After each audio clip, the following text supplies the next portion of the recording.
This Steve Jones Show podcast is now loading. The Steve Jones Show podcast is presented by Sunbury Motor Company, Purdy Insurance, and Brewers Outlet.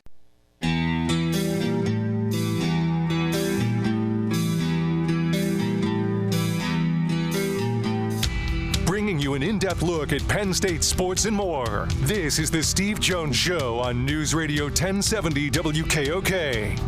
The Steve Jones Show is presented by Purdy Insurance, Brewers Outlet, and Sunbury Motor Company. Now from the Sunbury Motor Studio, here's Steve Jones.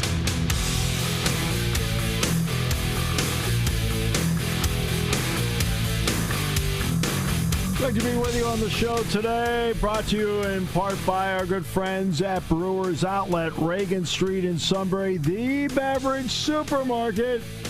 Imports, domestics, microbrews.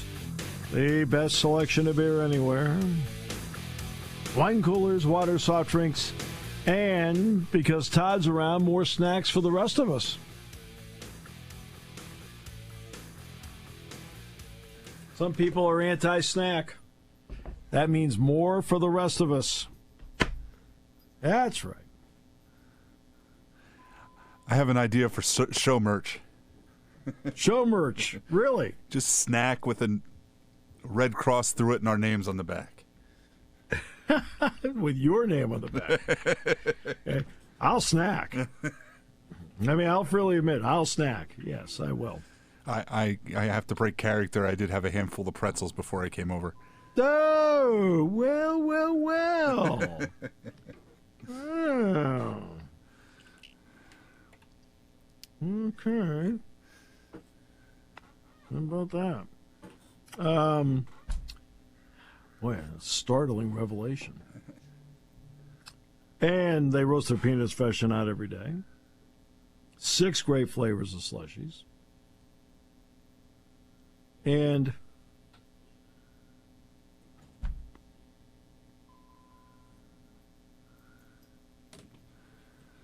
now ready to drink cocktails. Yes. Ready to drink cocktails, my man. High Noon, Jack Daniels, Crown Royal, and the pickle bar led by the Barrels and the Dills. Indeed, second to none.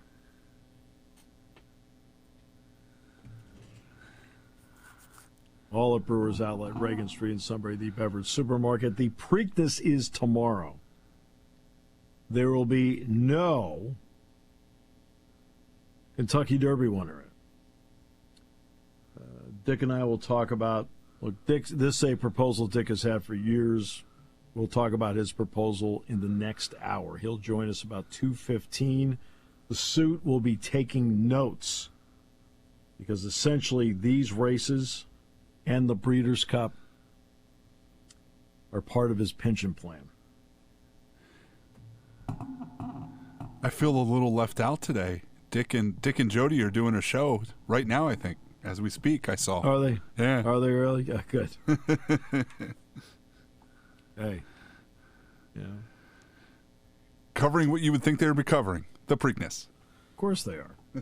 Look, this is the one time really Pimlico gets used during the course of the year. Laurel is really the racetrack down in Baltimore. And I know they've talked, but only talked over the years about possibly.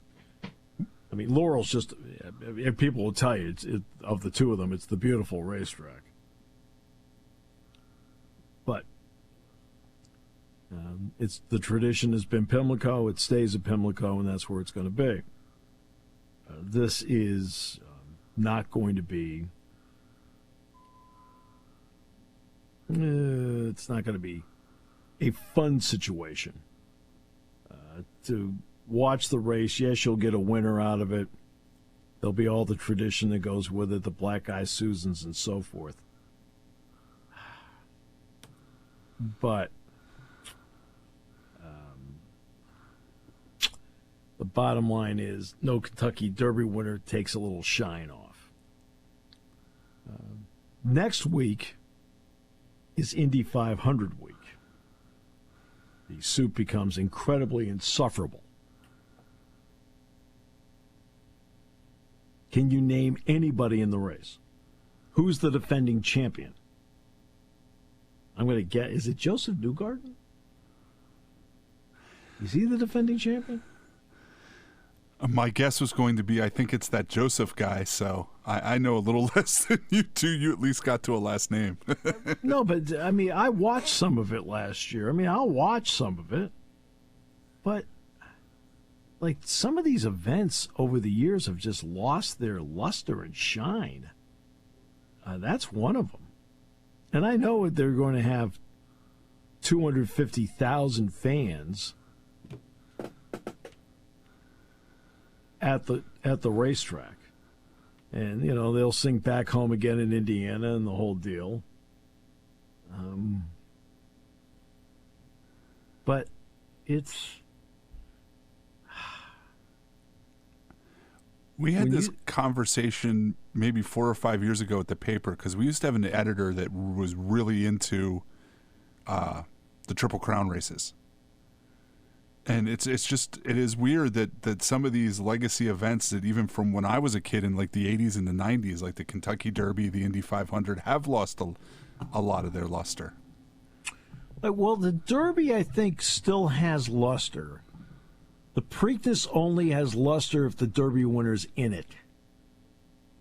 And then you need to have somebody win the first two legs to have the Belmont have some casual fan relevance. I'm always talking about casual fan relevance here.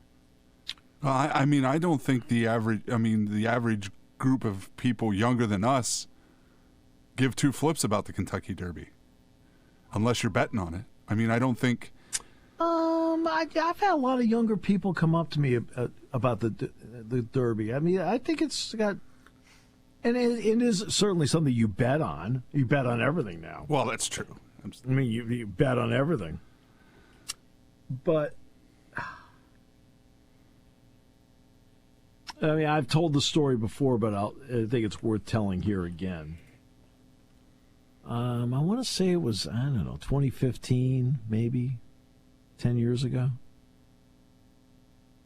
And I was doing a tournament in Las Vegas with Dick. And Dick brought Karen, and Jeff Tarman was our producer and our engineer at the time. And so it was the first day we were there, and we were at the Orleans because they were the ones hosting the tournament. And so we're eating lunch in the lunch area, the restaurant. It was fine. It was nice. The restaurant was right next to the Sportsbook. And it was the year the Carolina Panthers had that great year and got to the Super Bowl before they were beaten by Denver. And it was the last weekend of the regular season. And Carolina was playing the Giants. And I want to say Carolina was a 7-point favorite. I think something like that. And the Giants were losing by 7, came down the field in the waning moments, and Eli Manning was the quarterback. And the Giants scored a touchdown to force overtime. And the sportsbook area went insane. Like, we all kind of looked up like, oh, look at that. Hey, the Giants tied Carolina. Wow, it's great. Then a few plays later, game goes to overtime. In overtime, Carolina drove. Was John Casey their field goal kicker at the time? I can't remember if he was or not. Right? Carolina drives downfield in overtime. Cam Newton's their quarterback. Bum, bum, bum. Kick a field goal, win the game. When he kicked the field goal to win the game, there was no reaction. Why? A lot of losers. No, because it didn't matter at that point. Oh, in other okay. words, even if Carolina scored a touchdown, the Giants tying the game ensured the fact that Carolina would not cover. Because you don't kick the extra point in overtime. Now, you do now if you score first in overtime. You're going to have, because I think both teams are going to get the ball. So you're going to have to kick an extra point in overtime now. But under the old rules, first team that scored won. And because Carolina was a 7 or 8 point favorite, whatever, when the Giants tied the game and forced overtime, there was no way for Carolina to cover. 0. And so just by the Giants doing that, they went insane. But then Carolina won the game and just won the game. And there was zero reaction because it didn't matter to the bet. And I remember watching that, and I think I may have brought it up at the table. I said, is that the way sports is going to be once that New Jersey, and this is 2 years before the Jersey bill, right? Went to the Supreme Court. I said, this is going to be the way it's going to be when the Jersey thing gets the thumbs up from the Supreme Court, where people aren't going to care actually who won the game?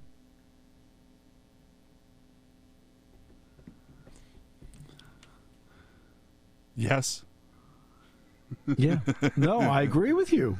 I totally agree with you. I think you'll always have diehards that no matter what, that will be diehards.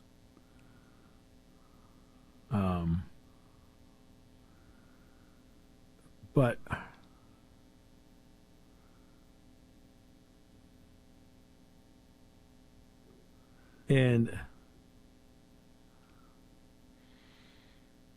okay.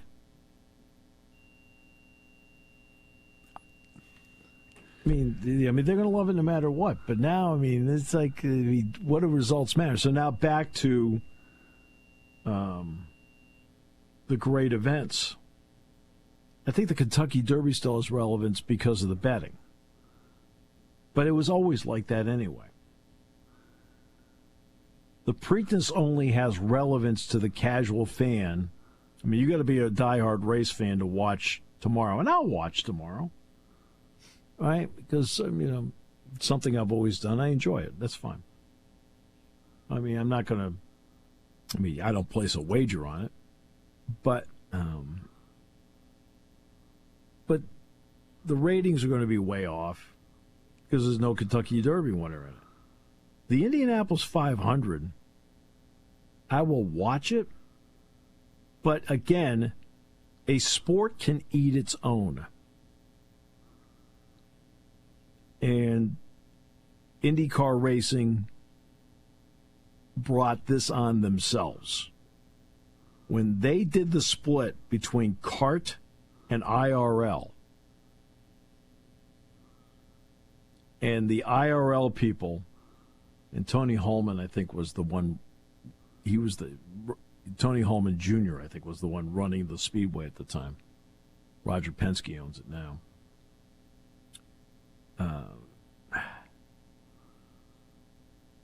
When they split, suddenly Mario Andretti's not running in the Indy 500. Michael Andretti's not running in it. Gordon Johncock's not running in it. They're like all the names, This is like the Live PGA thing, okay? This is the same story. Live PGA all over again. The difference is the majors allow the Live guys to play. Okay? Well, here it is, the biggest race. And you're sitting there going, now they're trying to televise it. And you're sitting there like, who the heck are these people? And that's what's happening with the PGA Tour on a regular basis right now. Okay, who's in front? Oh, who's Mitchell? And the same thing is happening with Live PGA on the regular basis of the tour and in the Players' Championship, right? It's only the majors where the DeChambos and the Koepkas and the Mickelsons and the Dustin Johnsons and Patrick Reeds and so forth show up, where you feel like it's like a full field. I'll see that when I go to the U.S. Open next month. But that's what happened with IndyCar racing. The sport has never recovered from it. Has never recovered from it.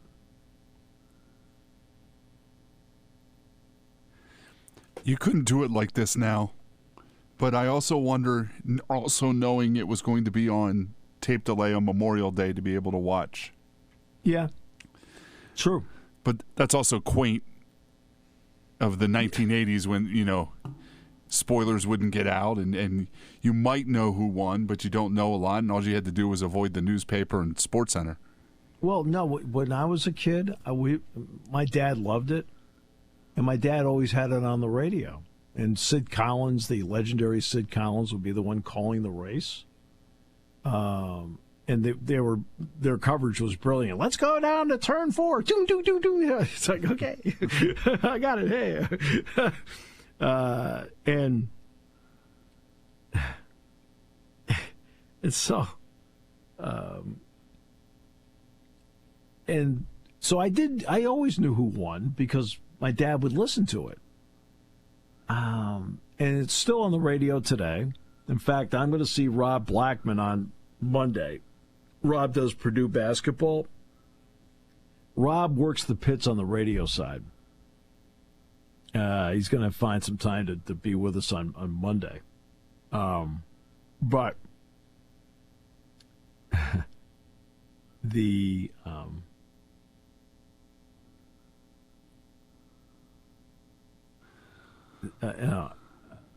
but it's all changed. That sport never recovered from it. Baseball never recovered completely from the '94 lockout. I mean, have they been able to gradually get some people back? Yeah. But this popularity of Major League Baseball, the TV ratings and so forth, are not even in the same realm as they were pre-'94. The Dodgers used to have 32,000 season ticket holders. Now they have 8,000. I mean, they still draw. I mean, the Dodgers may draw more than 4 million fans this year, by the way. Right? I mean, that's what they're on pace to do. But the TV ratings part of it, they never really recovered from the '94 lockout. They've gradually been able to get themselves back. And the '94 lockout was, let's face it, it's 31 years ago. But baseball has a lot of old-time fans. And it kind of took a lot of shine off the game when that happened. How about that? The Indy 500 never recovered from the CART IRL split. Nobody knows who these people are. They have no idea who they are. I mean, Kevin knows all of them. I mean, I'm talking about the suit. Kevin knows all of them because he follows the sport religiously. But the casual fan sits there and goes, who the heck is that? Who's in front? Like, there's no juice. Well, whatever juice that style of racing has was taken by the Netflix show in F1 at this right now. Yeah. And even that's kind of petering out at this point. But again, the CART IRL thing, the split, which happened, it didn't just happen for a year. It was years. Ruined the sport. Ruined it.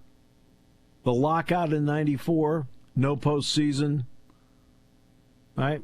Ruined the sport. Right? I mean, sports for the most part can be idiot-proof, where there's a lot of screwing up that happens in terms of how it's run, and yet the sport survives. Right? Okay. Baseball has done a good job surviving, but they're not at the point that they were when they drove a wedge, not between player and owner, but drew a wedge between sport and fan. Indy car racing, split CART IRL, drove a wedge between the sport and the fan. PGA Live has driven a wedge between the sport and the fan.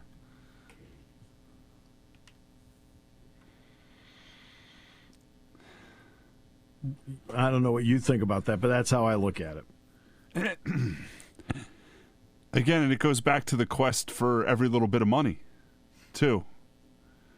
But enough of your personal story.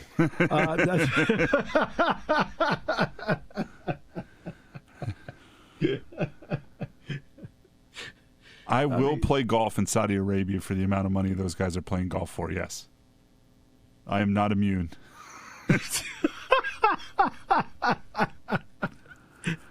Yeah, there are a lot of people that would be like, I wouldn't take that money. You weren't offered it. I don't want to hear about your morality play here. I wouldn't take that money. Well, let's just see if they offer it to you. Okay. Then if you don't take it, now I'll respect you. Okay. I always love it. People will sit there, they'll give me their own morality about, I would never do that. Well, hey, you weren't offered it, so it's easy for you to say. I said, I'd like to see you, they offer to you, and if you have a sleepless night over what to do about it. And if you say no, total respect. If you say yes, all right, it's a lot of money, I understand. Right? You know what I mean? It's like, I always love that when I hear, that's so wrong. I would never take that. Oh, really? So when they offered it to you, you said no? They never offered it to me. Of course they didn't. It's easy to moralize with everybody when the odds of you ever getting the same offer are zero.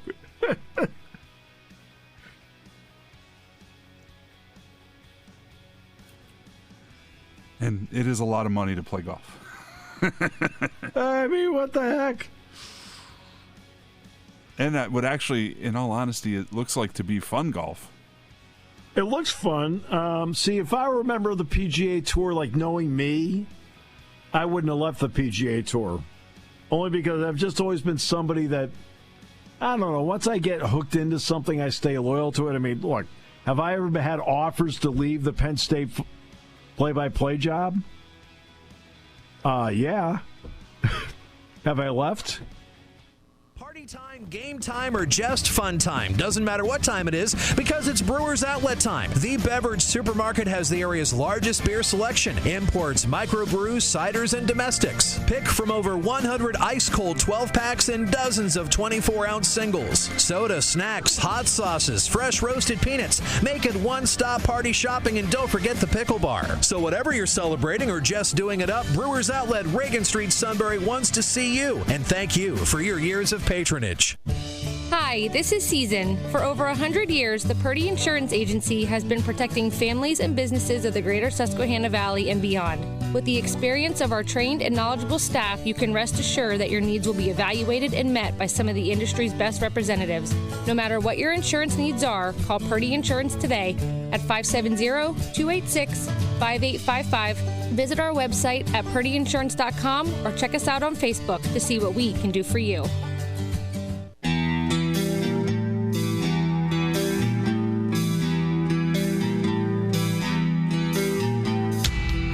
An in-depth look at Penn State sports and more. This is the Steve Jones Show on News Radio 1070 WKOK. The Steve Jones Show is presented by Sunbury Motor Company, Purdy Insurance, and Brewers Outlet. Now from the Sunbury Motor Studio, here's Steve Jones. And this half hour brought to you by Purdy Insurance. Market Street in Sunbury. Go to purdyinsurance.com. Auto, home, life, business, boat, motorcycle, RV. Yes, they even handle Medicare products. And they do everything they can to save you money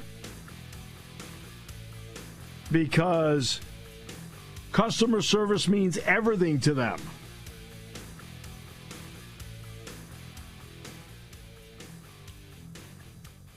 All at Purdy Insurance, Market Street in Sunbury. Go to purdyinsurance.com.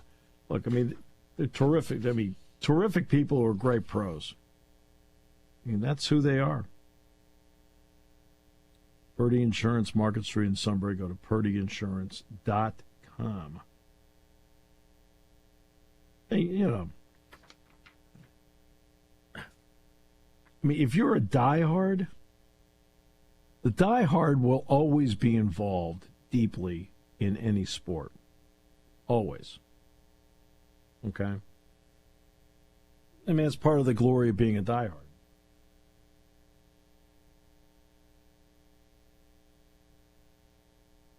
That means no matter what, you're going to be there. So if you're a diehard Orioles fan, you may be disappointed with how the season is playing out. I got it. Okay? But you still, even if it comes to even going online to checking the score, you're going to do it. If you're going to watch a few innings here and there, you're going to do it. You're a diehard Orioles fan. You probably had some high hopes when the season began. You're a diehard Utah Jazz fan, whatever it may be.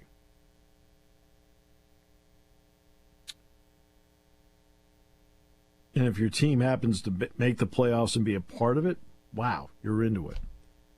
But over time, and Todd's exactly right, the push for money has at times driven a wedge between the fan and the sport.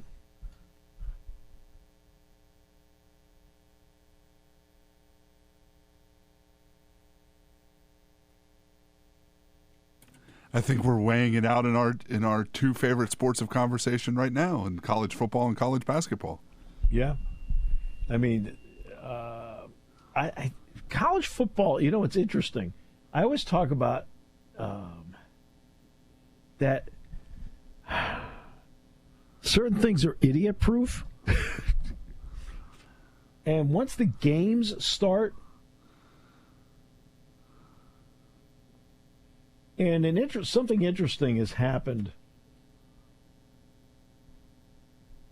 in college football, not so much in college basketball. Pat Kraft and I were talking about this. We both think basketball's worse. But because of the idea that you have roster retention money, I think that's changed in some things. Remember I told you I gave that speech to that group? It was like, 255, 300 people there, something like that. And in the speech, I said, how many of you pined for the old days when players stayed for 4 years? Now, how many hands out of the 250, 300 went up? 600 because everybody raised both hands? Yeah. And then I said, well, Drew Aller, Nicholas Singleton, Katron Allen, Nick Dawkins, Venga Ioane, Nolan Rucci, Drew Shelton, Khalil Dinkins, Zane Durant, Denai Dennis Sutton, right? Zakee Wheatley. I said, you got your wish. Under the new system, because of roster retention money, instead of opting for the NFL draft, they opted to stay. Given the option of school or the NFL with no NIL, almost all those guys go to the draft, don't you think? No question. You almost have to. No question. Maybe not all of them, but a good chunk of them would have gone to the NFL draft if there was not some sort of roster retention ability financially. And that tells you, so even the new system can bring with it benefits. I get asked, a lot, how do I handle it? And I said, there's nothing really to handle. And the reason there's nothing really to handle is that I said, whomever they put out there, I talk about. I said, how they got there, I said, I don't really get too involved in that part as to how they got there. Penn State will have Kyron Hudson, they'll have Devontae Ross, and they'll have Trevor Pena. Okay. That's great. Does it matter to me that all three are transfers? No, not to me. I don't think twice about it. Nor have I ever. Again, I agree with you. I think most of this outrage is now, during the off season. I think once the games roll around, it does. Our conversations about it lessen deeply. One, because you talk more about the games, and you know what? You're not really going to care that either of those two are a transfer once one of them catches an important first down. Right, exactly. I mean, Penn State fans were thrilled last year when Julian Fleming showed up, right? Yes. I mean, simple. I mean, that's the perfect local example. I mean, Julian came here, and the fans of this area were just thrilled beyond words that now he was at Penn State. And then he made those 2 big fourth down catches against USC. And it's like, okay. But that's... but see, the difference is that, yes, the system is different. No question, because of the money part of it. But you've had, over a period of time, there's been no split in college football and no strike by the players. So that idea of a strike or a lockout like baseball,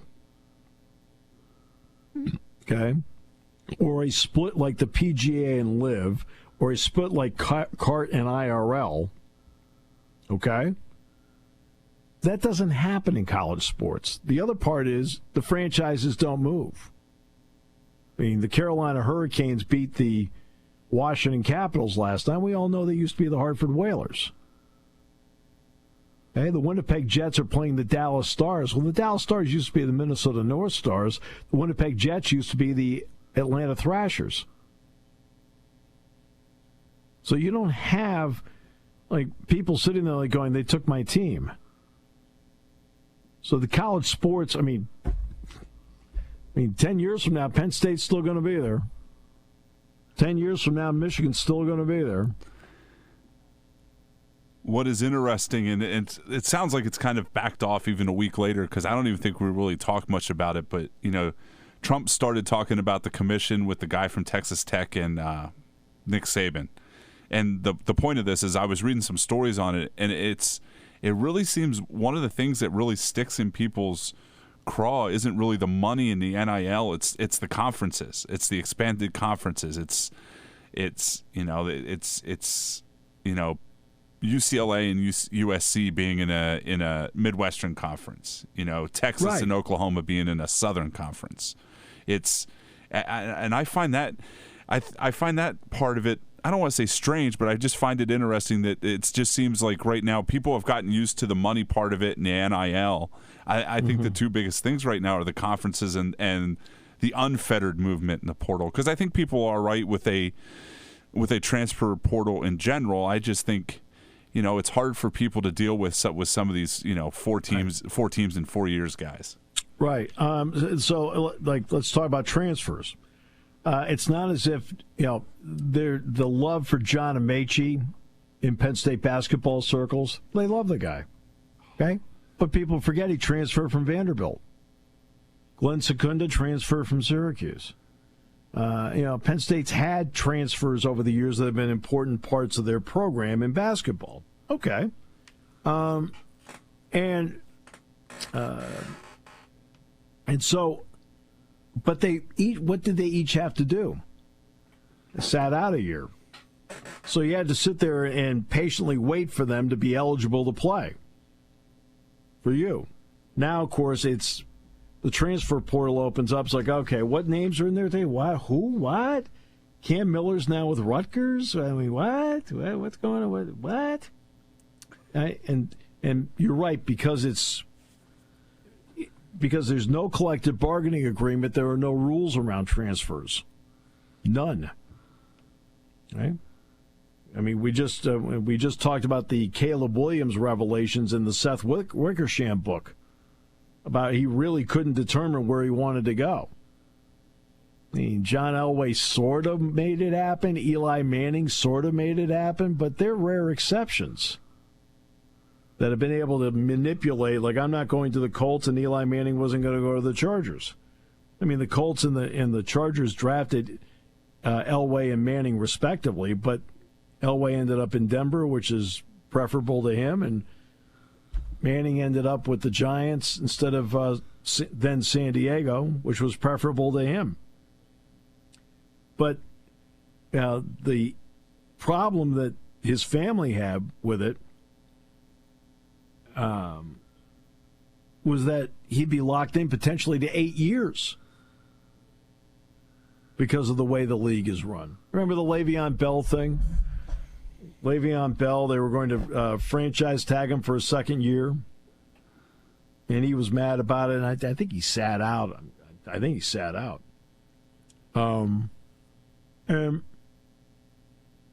And I had people actually call this show saying it actually said that they thought the Steelers were immoral to do it. And I said, the Steelers aren't the problem here. What are you talking about? Hey, you got to use some common sense. The problem is the players in collective bargaining said yes to it. His own union is the one with there's a problem. And guess what? 2 years ago when the new CBA came up, did you notice what didn't change? You can still franchise somebody 2 years. Made Kirk Cousins rich. Yeah. You can still franchise somebody 2 years. They didn't change it. His own union. That was the problem. The Steelers are like, okay, what do the rules say? Okay, under the CBA, oh, we can do it. Okay, let's do it. That's called business. That's not immoral, right? The other side said you can do it. It wasn't like they unilaterally said, you know what, we're just going to do this. Oh, whoa, wait a minute. No. When they sat down to negotiate it with the other side say, okay, we'll agree to that. It's immoral. No, I don't think so. It's, no, your own union said, yeah. Okay. Boy. Did you see some of the clearinghouse stuff came out? From Deloitte? Yeah. What did it say? I did not see. Well, some of the, they're going to charge, listen to this narrow range. They're going to charge schools between $5,000 and $500,000 to do this per school.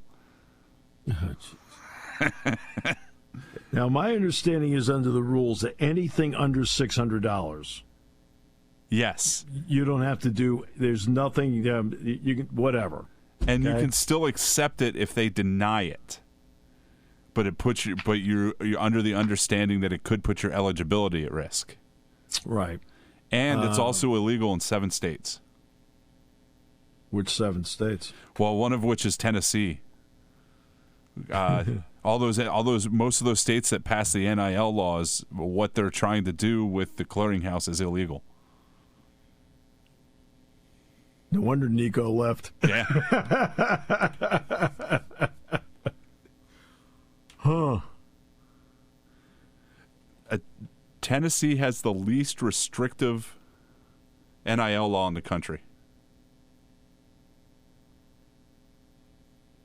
They have the least restrictive? Least restrictive.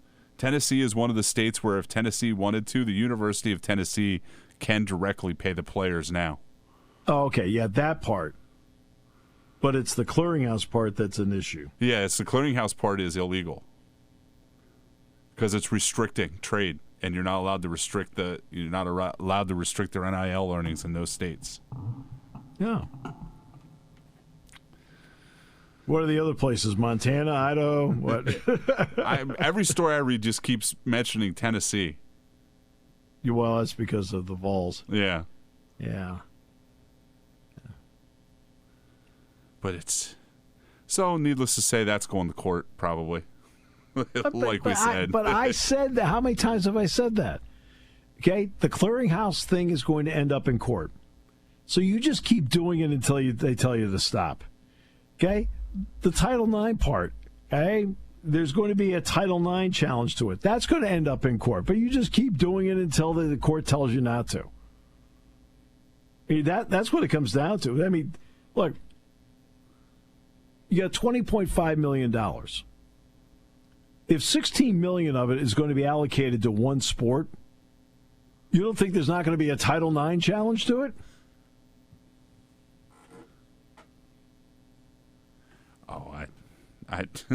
I would guess the lawyer in the Title IX challenge and the lawyer in the restriction of trade challenge are in a race to get to the court first. Right.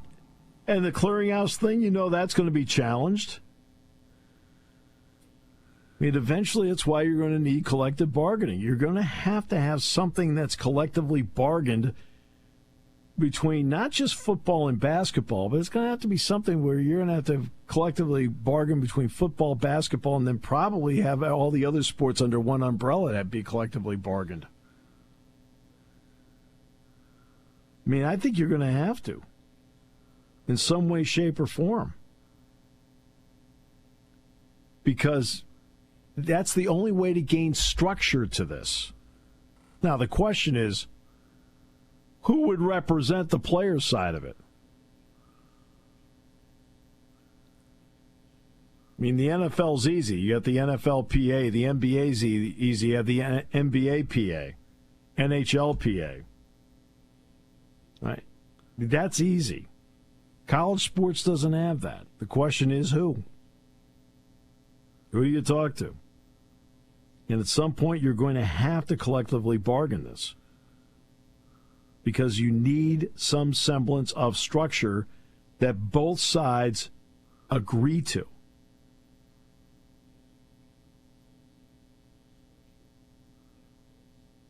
This is how the transfer portal works. Both sides agree this is how it's going to work. Okay? This is how internal payments work. Both sides agree to internal payments. Okay? This is how insurance works. Both sides agree to that. Are they or are they not employees of said university? Both sides agree to that. You see what I mean? So I found more on the Tennessee NIL law, which went into effect on May 1st. Yeah. It appears to prohibit all of the House settlements limits on NIL comp unless they're part of a federal law, valid court order, or determined to be exempt from antitrust law. Okay, well, valid court order would be Claudia Wilkin. It says it says it's not a court order; it's a settlement. They can settle, and it can settle the suit. The schools don't have to. Once the House, I was reading this today. Once the House settlement is signed, it doesn't make it a rule. The NCAA has to implement these rules. Okay. Well. Yep. I would say in no uncertain terms, there's going to be a whole bunch of Tennessee guys entering the portal. Or no, a whole bunch of portal guys trying to get to Tennessee. Right. Tennessee can't restrict anything. Okay. But would they be eligible under NCAA rules? Has the NCAA won a lawsuit yet? Sue to get them eligible. But guess what? It takes time. Not if you're suing in a Tennessee court and they want the Vols to play that week. It doesn't take that much time. Right. But then you start moving it around a little bit. You start picking your court. Yeah. We will find out next on the episode of what games lawyers play. I mean, look. The suit has been court shopping for years. That's why he's still working. No?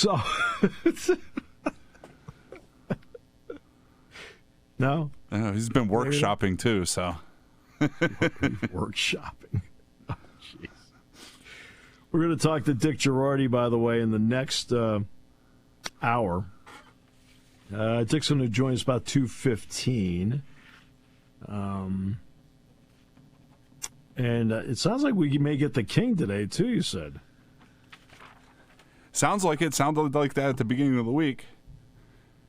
You know, he has a real job. Plans may change. What do we have?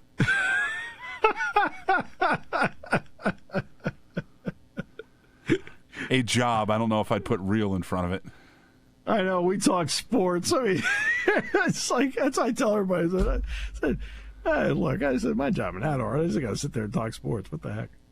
I said, tell you what yard line the thing's on. I said, I'm out there.